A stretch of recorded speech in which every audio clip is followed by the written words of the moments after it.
Ayan, so for today's video mga lords, ang ganda ng background ko. Gawa tayo ng itlog malat. So, kukuha tayo ng lupa dito sa may gilid ng bahay. Yan ah. Neat. O, diba? Ayan. So, ang gagawin natin ngayon, kukuha tayo ng lupa. So, ang lupang gagamitin natin ay yung bahay ng anay. Ayan. So, ito yung lupa. Ayan, ayan. So, ito yung bahay ng anay na gagamitin ko na lupa para sa ating itlog malat. So, dito din yung aking mini timba kasi konti lang naman yun eh. Wait lang ah.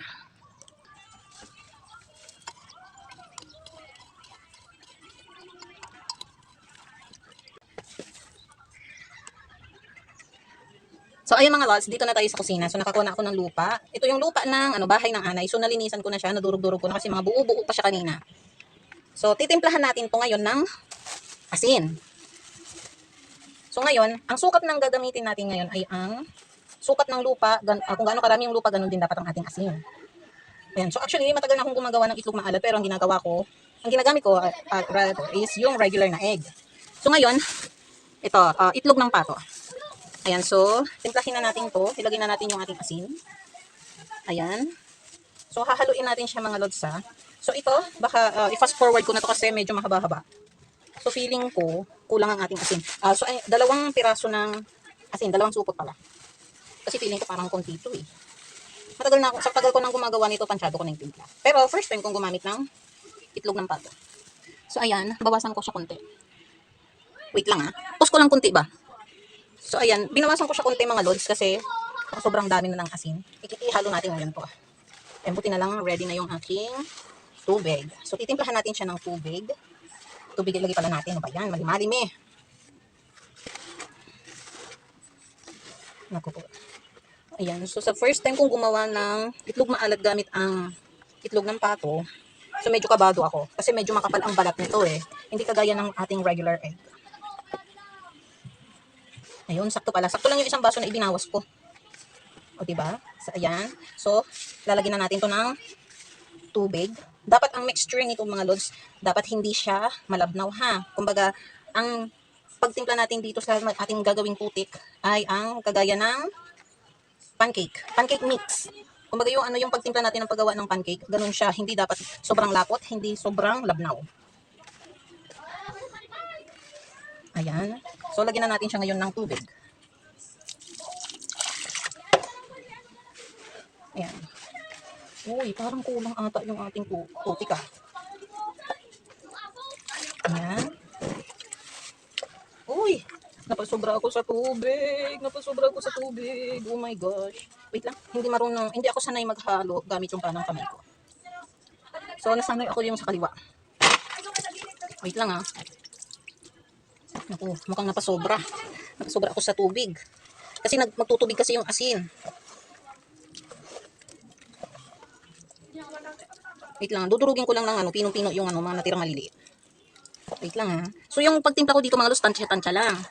So nasa sa inyo po kung gusto niyo po siyang gayahin. Pag marami po yung egg ninyo, tansyahin nyo na lang po yung lupa. Ayan. Uy, tama lang pala. 'Di ba? So yung consistency niya mga lods is dapat ganito ha. Ayan ha. Kita nyo ba? Uy. Ayan, wait lang ha. Kasi medyo malikot ang ating kamay. Ayan tuloy. Sana hindi ko na lang hinawakan. Ayan tuloy, naglikot. Tapos maputik na yung kamay ko. Ayan. Ayan. So i-fast forward ko na lang 'tong mga lods para madali. O, diba? So, actually, ang nagastos ko lang dito mga lods, sa paggawa ko ng itlog maalat is 50 pesos. Bakit? Kasi 50 pesos lang yung ating asin. So, sa asin lang ako gumastos. And yung ating duck egg is nahingi ko. Ayan, binigay sa akin. Ayan, so since nagkikrave ako ng itlog maalat, so naisipan ko na lang gumawa nito. Excuse me. O, diba? So, mukhang hahaba na tong ating pero pabibilisin natin yan. Fast forward is the key.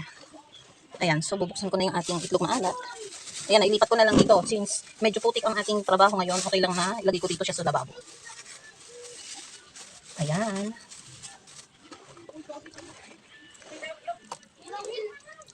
Ayan, so dapat mga lods, hindi masyadong sobrang lapot at hindi rin sobrang labnaw kasi mabubulok ang ating egg. Wait lang ha, tansyahin ko lang. Kasi baka magdagdag ako ng konting lupa. Wait lang, magdagdag ako konting lupa. Ayun. In fairness, tama lang pala yung kinuha kong lupa niya mga lods. Binawasan ko kasi kanina ng konti. So tama lang pala yung kinuha ko, my goodness. Kasi ito, ibababad natin siya ha.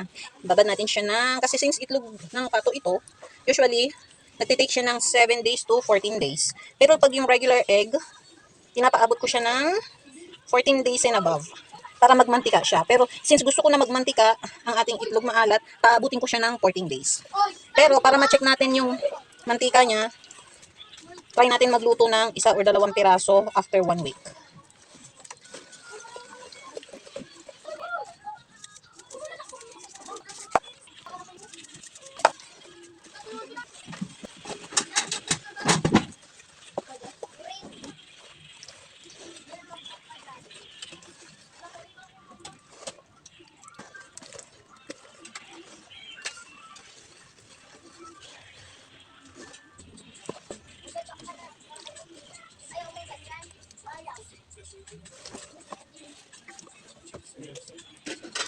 Ito yung ating egg.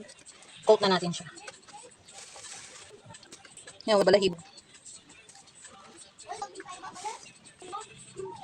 Di ba? Ang lamig. Kaya ko umubos ng 2 nito mga lods. Tapos may kamatis. Na pa. Yan. Last, meron pa pala isa dun sa gilid. Ayan. Aha. So, okay na. Ayan. So, nandun sa loob yung ating takip. Ayan. Yan, dapat well coated sila mga lods as much as possible. Dapat nakalubog sila lahat. Ayan. So, ito ang ating paggawa ng Maalat Part 1 mga lods. So, yung sa Part 2, abang natin after 1 days. Ayan, update ko kayo.